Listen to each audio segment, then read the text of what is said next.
Greenfield की आंटियां, मतलब greenfield की आंटियां, मतलब पिछले 10 दिन में ये लोग पता नहीं कहां से अपने ये चमकदार कपड़े निकाल कर लाई हैं और ऐसे बन के घूम रही हैं कि बॉलीवुड की हीरोइनें इनके सामने फेल है। मैं कसम से बता रहा हूं आप लोगों को, मेरे ऑफिस में 100 लड़के काम करते हैं, है ना, मेरे ऑफिस में 100 लड़के काम करते हैं, 100 लड़कों के पास मिलाकर इतने कपड़े नहीं होंगे जितने अकेले आंटी के पास है। लेकिन अभी आंटी को कह दो कि आंटी सुनीता जी के घर पे कीर्तन है, ना जी मेरे पास तो कपड़े नहीं है। बताओ, ऐसी तो ये आंटी है। और भाई साहब ये लोग थकती भी नहीं है, दुनिया भर के कार्यक्रम ग्रीनफील्ड में ही हो रहे हैं। देखो जैसे पार्क का कीर्तन, मंदिर का कीर्तन, गीता आंटी के घर का कीर्तन, सोनिया आंटी के घर की किटी पार्टी, दिवाली मेला में डांस। और ये तो मैं आपको एक दिन के गिनवा रहा हूं। ऐसी तो ये आंटी है, ये तो आंटियां हो गई। और ये अंकल भी कोई कम नहीं है, ग्रीनफील्ड के अंकल इतने ज्यादा एक्टिव हो गए हैं जिसकी कोई हद नहीं है। अंकलों के बाल मुझसे ज्यादा है, बताओ यार। ये अंकल दिन में 2-2 बारी पार्क जा रहे हैं, इनमें जवानी का जोश ज्यादा आ कहां से रहा है? मैं नहीं, कसम से बताओ, इनको देखो, कौन कहेगा ये आदमी किसी का दादाजी है? बताओ।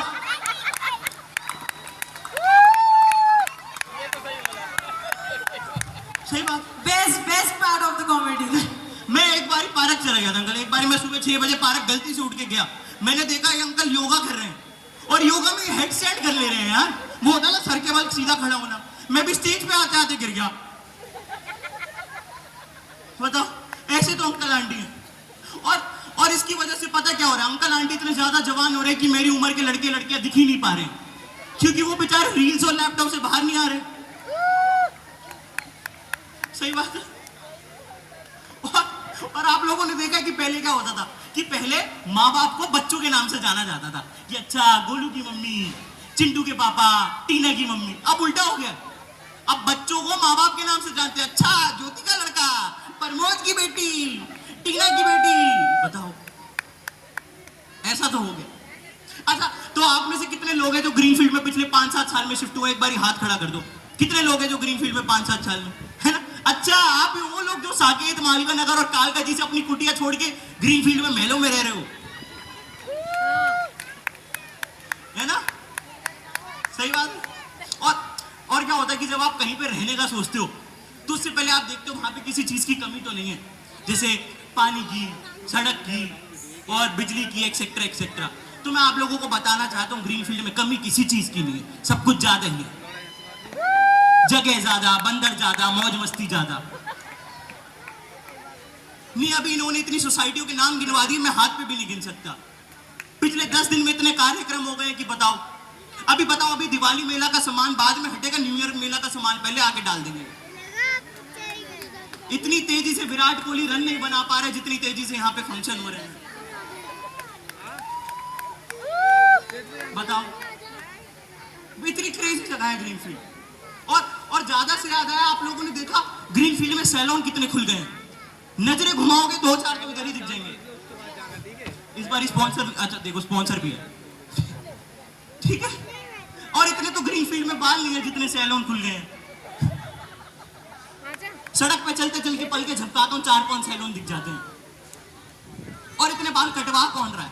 क्योंकि जिस हिसाब से मेरी उम्र के बच्चों को हेयर फॉल हो रहा है, उनको तो बाल कटवाने की जरूरत ही नहीं पड़ती है।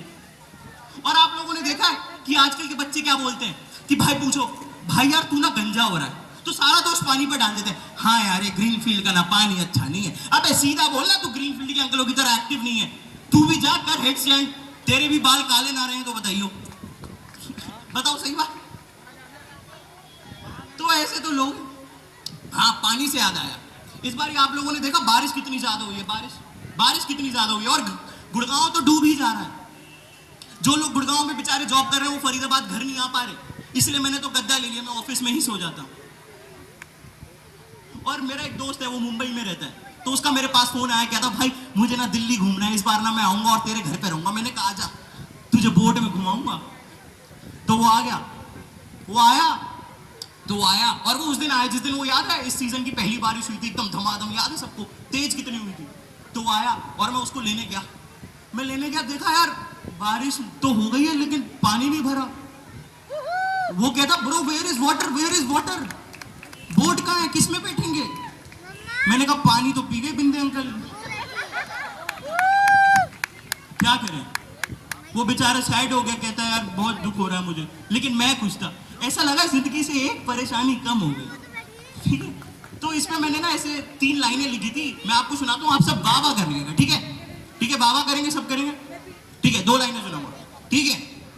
2 लाइनें कुछ ऐसी हैं कि बारिश होते ही भर जाता था पानी। अरे वाह वाह तो बोलो यार।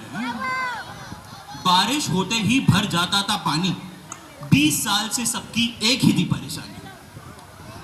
बारिश होते ही भर जाता था पानी, 20 साल से सबकी एक ही थी परेशानी। इस साल सीख चुका था मैं भी तैरना, इस साल सीख चुका था मैं भी तैरना, लेकिन पानी ने ही बंद कर दिया अंडरपास के नीचे बहना। वाह वाह, क्या बात है। और फाइनली हो गया सबकी समस्या का समाधान, क्योंकि इतने सालों बाद किसी ने तो किया अंडरपास का निर्माण।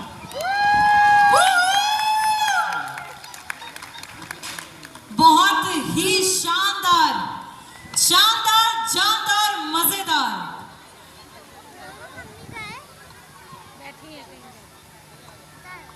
मैं बिंदु जी से रिक्वेस्ट करूंगी कि वो ऑनर करके। देखिए ताली तो इस बच्चे के लिए बनती है, जोरदार तालियां। बहुत बहुत धन्यवाद।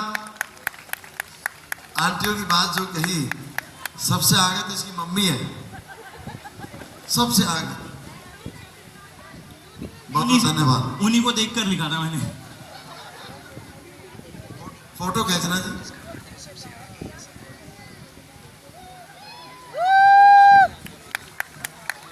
बहुत जोरदार।